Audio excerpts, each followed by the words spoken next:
त्यो स्थितिबाट यो स्थिति म चौकीको लागि आएको होइन, पहाडको एउटा परिवेश परिवर्तन गर्नु आएको हेर्नुहोस्, पहाडको सोच परिवर्तन गर्नु आएको, पहाडको विचार परिवर्तन गर्नु आएको हेर्नुहोस्।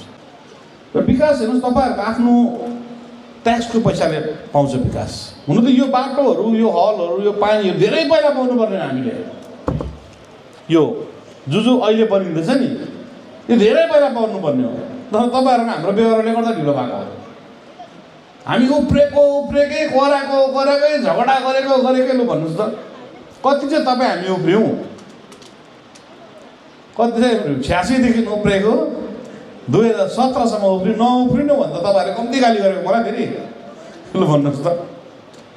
र त्यो चिजलाई सम्झाउँदा त्यो यात्रा थियो नि मेरो 2017को, त्यो यात्रादेखि यो यात्रासम्म जुन आइपुग्यो हामी अहिले, यो मिराकल्स हो हेर्नुहोस्।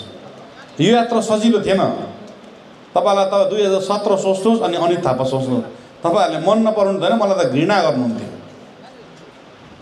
हिजोको दिनमा जुन हाम्रो प्रिभियस लिडरहरूले गोर्खाल्यान्ड भएपछि बाटो बनिन्छ, गोर्खाल्यान्ड भएपछि नोकरी पाउँछ, गोर्खाल्यान्ड भएपछि पानी पाउँछ, गोर्खाल्यान्ड भएपछि सबै कुरो हुन्छ भन्ने हाम्रो दिमागमा हालेको थियो। हामी उफ्रेको पर्खेको लु भन्नुहोस् त, केही भएन। कसैको कुर्थियो, कसैको सिन्दुर पुस्यो र एचिभमेन्ट के भयो लु भन्नुहोस् त? के पनि भएन। इम्प्लोइमेन्ट एक्सचेन्ज मान्छे पठाएको, बेरोजगार हुन्छ।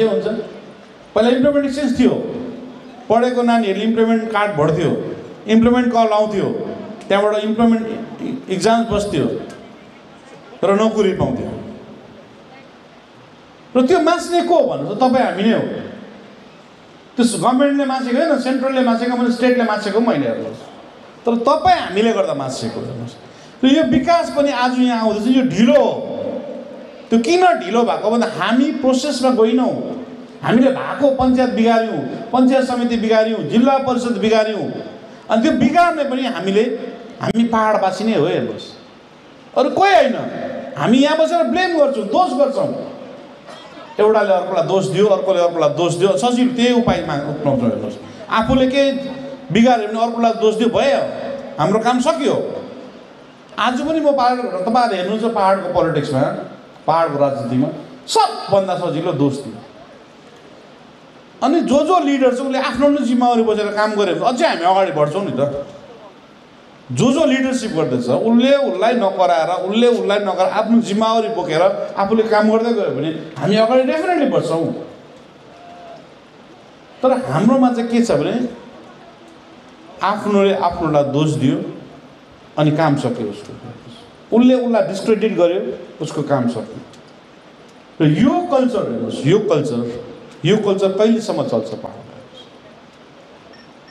यो कल्चरले गर्दाखेरि हाम्रो आफ्नै भुलले गर्दा हामी आज यहाँ छौँ र धेरैपल्ट अगाडि हुनुपर्ने बाटो आज हुँदैछ। कति वर्ष हामी पञ्चायतदेखि विमुख भयौँ, अहिले पञ्चायत बन्यो हाम्रो। सानो तिनो पञ्चायत समितिले, पञ्चायत मेम्बरले काम गरिरहेको छ। तपाईँहरूको आफ्नो घरमा, आफ्नो गाउँमा तपाईँहरूले आफ्नो इलेक्टेड मेम्बर पाइरहनु भएको छ। यो भारतभरि भएको व्यवस्था हामीले गुमाएको थियौँ नि त। जब जिटिए इलेक्सन लड्दाखेरि मैले कमिट गरेको थिएँ म पञ्चायती व्यवस्था फर्काएर ल्याउँछु भनेर, फर्काएँ, लडेँ, हामीले कसले जित्यो कसले हार्यो, तर हाम्रै त हो। जित्ने पनि हाम्रै हो, हार्ने पनि हाम्रै हो। हेर्नुहोस्, इलेक्सन हो, डेमोक्रेसीमा हारजित हुन्छ, तर हाम्रै मान्छेले हारे, हाम्रै मान्छेले जित्यो। तर कमसेकम गाउँमा केही न केही त भइरहेको छ, सानो होस् ठुलो होस्, उहाँले गरिरहेको त छ। यो प्रथा हेर्नुहोस्, अब हामी कालेबुङ डिस्ट्रिक्टमा जिल्ला परिषद हुनुपर्छ हेर्नुहोस्। म बार भन्दैछु, सरकारलाई मैले बुझाइसकेको छु। किन कालेबुङ फुल फ्लेजेड डिस्ट्रिक्ट हो, दार्जिलिङमा पनि जिल्ला परिषद हुनुपर्छ। भारतभरि जिल्ला परिषद छ भने यहाँ किन छैन ल भन्नुहोस्? भारतभरि जिल्ला परिषद छ भने यहाँ किन छैन? हामीले हुने कुरा कहिले डिमान्ड गर्दैनौँ, पाउने कुरा कहिले डिमान्ड गर्दैन, डराउँछ नि त।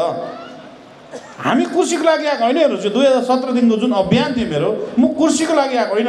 भोलि यो कुर्सीमा म बस्नुपर्छ भन्ने मलाई छैन, तर सिस्टम चाहिँ ठिक बनाएर जाउँ भन्ने हाम्रो आकाङ्क्षा, हाम्रो इच्छा हो। हेर्नुहोस्, हाम्रो हिजोको परिवारले जे भोग्यो, अब आउने जेनेरेसनले त्यो नभोगोस् भनेर हामी निक्लेको हो। हामी साधारण तवरले बस्छौँ मान्छेसँग, हामी जब मान्छे भेट्छौँ, मान्छेसँग बोल्छौँ, मान्छेसँग बात मार्छौँ, हामी साधारण तरिकाले बोल्छौँ। उहाँहरूले जुन पर्सेप्सन थियो कि जुन लिडर आउँदाखेरि तपाईँहरूलाई याद छ त 30 गाडी 40 गाडी लिएर हिँड्थ्यो लिडरहरूले। अहिले म बुझ्दिनँ कि लिडर डराएको हो कि मान्छेलाई डराउनु लागि गराएको। हेर्नुहोस्, जन्मिँदाखेरि हामी जहाँ जानु छ, जहाँ मर्नु छ, जन्मेको दिनै हाम्रो दिनबार लेखेर आएको हुन्छ। तर म अहिले बुझ्छु हामी खोइ ठिकै छ हिँड्दाखेरि एक्लै हिँडिरहेको छौँ, ठिक मान्छेसँग बात गरिरहेको छौँ। एउटा पर्सेप्सन चेन्ज गर्नु चाहन्छु कि लिडर र पब्लिकमा चाहिँ एउटा आत्मीयता होस्, लिडर पब्लिकसँग डर नपोकोस्, पब्लिकले लिडरसिप उनीहरू खुलेर भन्न पाओस्। त्यही आज हेर्नुहोस् तपाईँले सबले आफ्नो आफ्नो तरिकाले भनिरहेको हुन्छ। हेर्नुहोस् एउटा फ्रिडम दिएको छौँ हामीले, किसिमबाट मलाई गाली गर्नु मजाले गर्नु पाइरहेछ। हेर्नुहोस् सबैभन्दा बेसी त मैले भेट्छु, मलाई याद छ, तर मजाले दिइरहेको छु मैले गाली गर्नु। मलाई गाली गर्दा पनि कतिजनाको घर चलिरहेछ नि, बुझ्नु भएन? मलाई गाली गर्दा पनि कतिजना घर चलेर उहाँहरूको अझै राम्रोसँग चलोस् भन्छु। हेर्नुहोस् त्यो उहाँहरूको अधिकार हो मलाई गाली गर्नु पाउने। अनि मलाई गालीले केही इफेक्ट हुँदैन। हेर्नुहोस् मलाई त मान्छेले घृणा गर्छ 2017मा, गाली त मेरो लागि केही होइन। त्यो स्थितिबाट यो स्थिति म चौकीको लागि आएको होइन, पहाडको एउटा परिवेश परिवर्तन गर्नु आएको। हेर्नुहोस् पहाडको सोच परिवर्तन गर्नु आएको, पहाडको विचार परिवर्तन गर्नु आएको।